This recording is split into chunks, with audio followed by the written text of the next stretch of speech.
तो इस वीडियो में आज हम लोग पढ़ेंगे डिकोडर के बारे में। ठीक है, तो डिकोडर ये भी एक तरह का क्या है, कॉम्बिनेशनल सर्किट है। यहाँ पर कॉम्बिनेशनल सर्किट मतलब इसका जो आउटपुट है इसके प्रेजेंट इनपुट पर ही डिपेंड करेगा। ठीक है, और इट हैज़ मेनी इनपुट और मेनी आउटपुट, जैसे कि हम इससे पहले पढ़ चुके हैं। पिछला वीडियो देख सकते हैं मल्टीप्लेक्सर और डी मल्टीप्लेक्सर के बारे में, जो कि मेनी इनपुट और सिंगल आउटपुट होता है मल्टीप्लेक्सर में, और डी मल्टीप्लेक्सर में सिंगल इनपुट और मेनी आउटपुट होता है, उसका अपोजिट होता है। तो ये जो डिकोडर है डी मल्टीप्लेक्सर का ही से रिलेटेड टॉपिक है, उसी से बनाया गया है। ठीक है, अब आगे पढ़ेंगे तो समझ में आ जाएगा। तो ये मेनी इनपुट इसको बोलेंगे और मेनी आउटपुट होगा। It is use to convert binary data to other data. ठीक है, ये कन्वर्ट करने का काम करता है बाइनरी डेटा से अदर कोड में।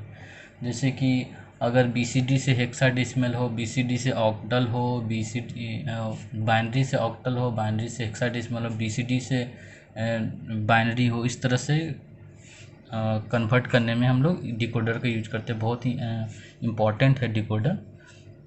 अब इसका हम लोग ब्लॉक डायग्राम देखते हैं। मैंने बताया कि मेनी इनपुट और मेनी आउटपुट, तो n इनपुट है 2 के पावर n आउटपुट, मतलब n हम लोग जितना ले सकते हैं उसी के अकॉर्डिंग 2 की पावर में n भी होगा। तो इसलिए हम लोग मेनी इनपुट और मेनी आउटपुट बोले हैं। ये इसका दोनों का रिलेशन है। अगर मान लेते हैं 2 की पावर n को m मान लेते हैं, तो m क्या होगा, लेस देन इक्वल टू 2 के पावर में n। Less than equal to मतलब मैक्सिमम क्या हो सकता है, 2 के पावर n हो सकता है। लेकिन कहीं कहीं किसी केस में जैसे BCD टू बाइनरी कन्वर्ट करते हैं तो m का वैल्यू क्या होता है, इधर आउटपुट का वैल्यू क्या होता है, इसके 2 के पावर n से कम हो सकता है। अब जितना यूज करना होगा उतना यूज करेंगे, बाकी अगर यूज नहीं करना होगा तो उसको हम लोग यूज नहीं करेंगे, अगर बाइनरी टू BCD ऐसा कन्वर्ट करना रहा तो। ठीक है, बाइनरी टू BCD में हम लोग यूज करते हैं। ठीक है, BCD टू बाइनरी नहीं, बाइनरी टू BCD में हम लोग यूज करते हैं। ठीक है, तो यहाँ पर ये रिलेशन है। अब इससे रिलेट करते हैं डी मल्टीप्लेक्सर से कि क्या है। ये एक चीज़ यहाँ पर और ये है इनेबल है, इनेबल के बारे में भी बताएंगे, लेकिन अभी हम रिलेट करते हैं डिकोडर से को डी मल्टीप्लेक्सर। तो डी मल्टीप्लेक्सर में क्या होता था, यहाँ पर क्या होता था, m होता था और यहाँ पर n होता था। अब यही n ये क्या कहला रहा है, m कहला रहा है। यहाँ पर हम माने हैं, ज़रूरी नहीं इसको m मान सकते हैं, इसको भी n मान सकते हैं। और ये जो सिलेक्ट लाइन है, ये सिंगल आउट इनपुट होता था, वही क्या हो रहा है, ये इसका वैल्यू क्या हो जा रहा है, अब 1 के बराबर हो रहा है, और यही हमारा क्या हो जा रहा है, इनपुट के जगह ले लिया है। ठीक है, इसमें कोई सिलेक्ट लाइन नहीं है, बस यही क्या हो जा रहा है, यही इनपुट हो रहा है, इसी पर ये डिपेंड करता था उसी तरह से। तो यहाँ जो आई है, आई को क्या लिए हैं, 1 मान लिए हैं, और इस तरह से बनाया गया है डिकोडर को। आगे जब एग्जाम्पल देंगे तो समझ में आ जाएगा क्लियर। ठीक है, तो इस तरह का होता है ये। अभी इनेबल क्या है, इनेबल कहने का मतलब है कि जब हम इसको इनेबल करेंगे तभी ये वर्क करेगा। अब एग्जाम्पल के तौर पर हम समझते हैं कि जैसे कि हमारे घरों में अगर बिजली आती है तो हम लोग अगर फ़ैन ऑन करते हैं तो स्विच से हम लोग फ़ैन ऑन और ऑफ़ कर सकते हैं। तो स्विच से हम लोग क्या करते हैं, फ़ैन को ऑन या ऑफ़ कर सकते हैं। लेकिन घर में अगर बिजली रहेगी तभी हम लोग उसको क्या कर सकते हैं, ऑन ऑफ कर सकते हैं। तो ये एक तरह का क्या कर रहा है, पावर सोर्स का काम कर रहा है। तो घर में जो बिजली आती है वो एक तरह का पावर सोर्स है। अगर ये रहेगा ही नहीं तो इससे हम लोग इसको क्या कर रहे हैं, कंट्रोल कर रहे हैं। तो ये एक तरह का स्विच है, जिससे हम लोग इसको फ़ैन मान लेते हैं कि ये फ़ैन है, ये स्विच है, और ये बिजली का काम कर रहा है।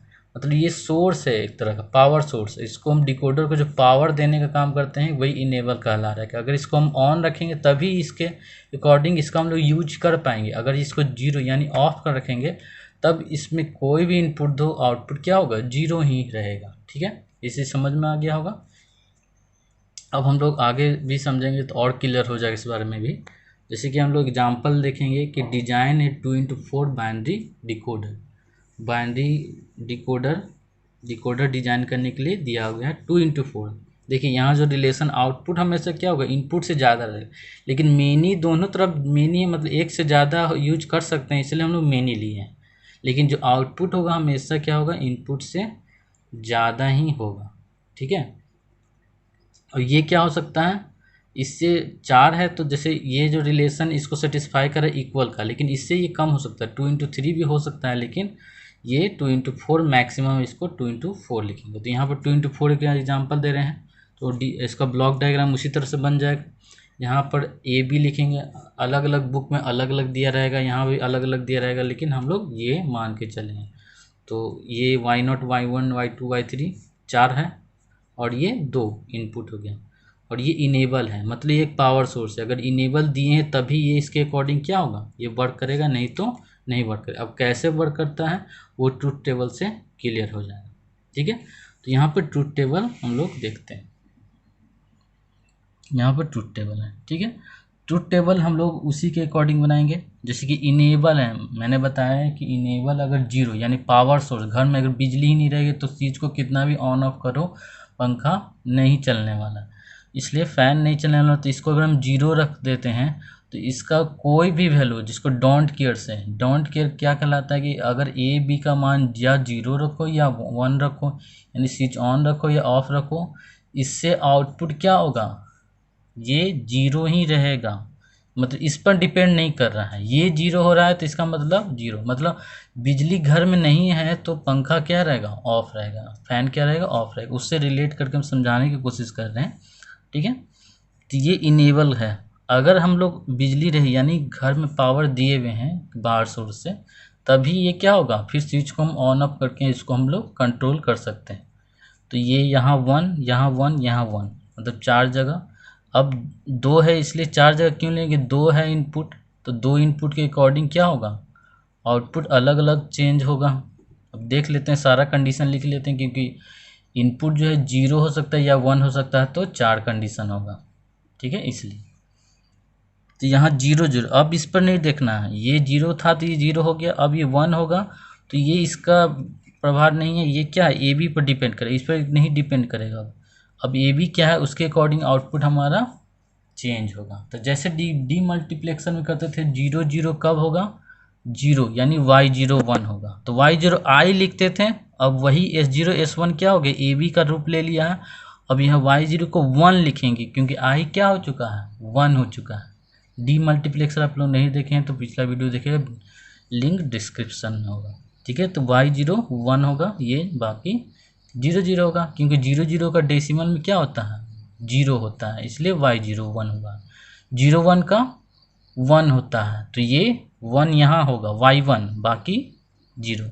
1 0 का क्या होता है डेसिमल में, 2 होता है, तो y2 इनेबल हो गया यानी 1 होगा, बाकी जो वहाँ i लिखे थे यहाँ 1 1 1 पर y3 बाकी 0 हो गया, ठीक है।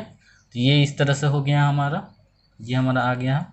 हम लोग अब लॉजिक एक्सप्रेशन लिखेंगे इसी ट्रूथ टेबल के मदद से। तो लॉजिक एक्सप्रेशन कैसे लिखेंगे,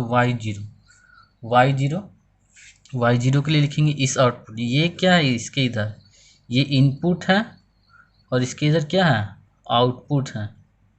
तो सब के लिए लिखेंगे, y0 के लिए लिखेंगे। तो y0 में देखते हैं कहाँ कहाँ 1 है, कहाँ कहाँ 1 है, यहाँ 1 है, ठीक है, यहाँ यही 1 है, बाकी सब जगह क्या है, 0 है। तो यहाँ पर हम लोग क्या लिखेंगे, 1। कब 1 है, जब E 1 है, A 0 है और B 0 है, बाकी जगह। तो 0 के लिए हम लोग क्या लिखते हैं, कॉम्प्लीमेंट लिखते हैं 0 के लिए, और 1 के लिए कॉम्प्लीमेंट नहीं लिखेंगे, ठीक है, ये चीज़ तो पता होगा।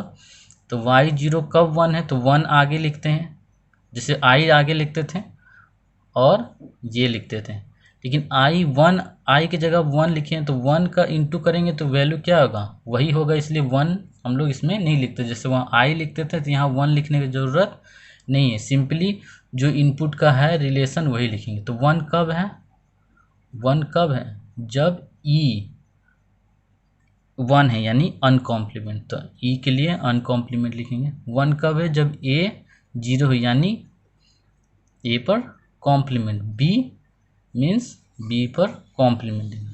तो ये हमारा आ गया y0 के लिए। प्लस कब लिखते हैं, जब और कहीं भी 1 या कोई भी रहेगा 0 के अलावा टर्म, तो लेकिन यहाँ पे कुछ नहीं है, तो अब y0 का काम हो गया है y1 के लिए। तो y1 सिर्फ यहीं 1 है, बाकी सब जगह 0। तो 1 कब है, इनपुट में देखते हैं, इनपुट वाले में यानी इन तीनों का देखेंगे। तो ये क्या देखेंगे, ई पर कॉम्प्लीमेंट नहीं होगा, ए पर कॉम्प्लीमेंट होगा और बी पर कॉम्प्लीमेंट नहीं होगा, ठीक है, समझ में आ गया। उसी तरह से y2 के लिए लिखेंगे, इन दोनों में कॉम्प्लीमेंट नहीं होगा, यानी ई और ए में कॉम्प्लीमेंट नहीं होगा। यहाँ पर देख ले रहे हैं, ये सिर्फ बी पर कॉम्प्लीमेंट है तो बी पर कॉम्प्लीमेंट है। उसी तरह से y3 के लिए यहाँ पर देखेंगे इस इन तीनों 1 1 1 है, यानी तीनों क्या होगा, अनकॉम्प्लीमेंट होगा। तो ये रिलेशन आ गया। जैसे कि इससे पहले डी मल्टीप्लेक्सर और मल्टीप्लेक्सर पढ़े तो वहाँ भी हम लोग किसी बुक में ग्राउंड और किसी बुक में इनेबल दिया रहेगा तो हम लोग वहाँ भी यूज कर सकते हैं, लेकिन यहाँ पर ये इम्पॉर्टेंट हो जाता है, डिकोडर में यूज किया जाता है मेनली, इसलिए हम लोग यहाँ पर ये दिखाना ज़रूरी है। ऐसे कहीं कहीं नहीं भी दिखाया रहता है डी मल्टीप्लेक्सर मल्टीप्लेक्सर में, मैंने भी नहीं बताया है डी मल्टीप्लेक्सर, लेकिन इनेबल या ग्राउंड का काम यही होता है। इनेबल और ग्राउंड में रिलेशन यही होता है जो जी से डिनोट करते हैं, वहाँ पर इसका कॉम्प्लीमेंट होता है, एक दूसरे का उल्टा होता है। मतलब वो 0 पर ही क्या होगा, इनेबल होगा और 1 पर ही इनेबल नहीं होगा। ठीक है, ये चीज़ समझ में आ गया होगा यहाँ पर। तो इसी से हम लोग अब क्या लिखेंगे, लॉजिक डायग्राम लिखेंगे।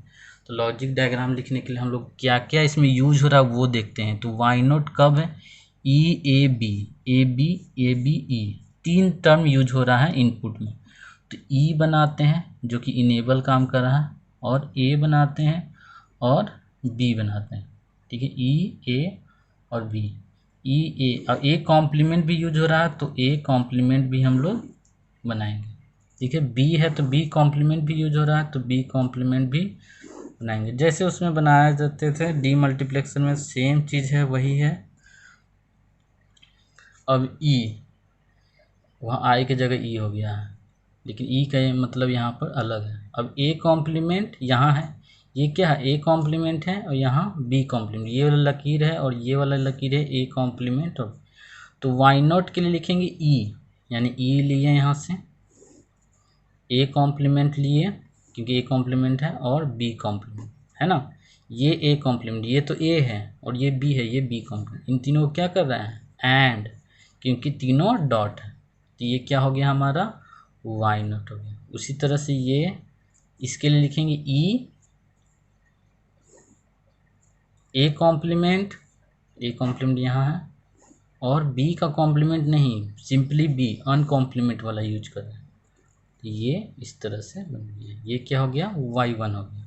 ठीक है, अब हम लोग y2 के लिए लिखेंगे। तो y2 के लिए भी ई देख लीजिए, और a सिंपली है तो कॉम्प्लीमेंट बिना कॉम्प्लीमेंट वाला, और b कॉम्प्लीमेंट वाला यूज हो रहा है तो ये y2 के लिए हो जाएगा। इस लकीर को बढ़ाना पड़ेगा,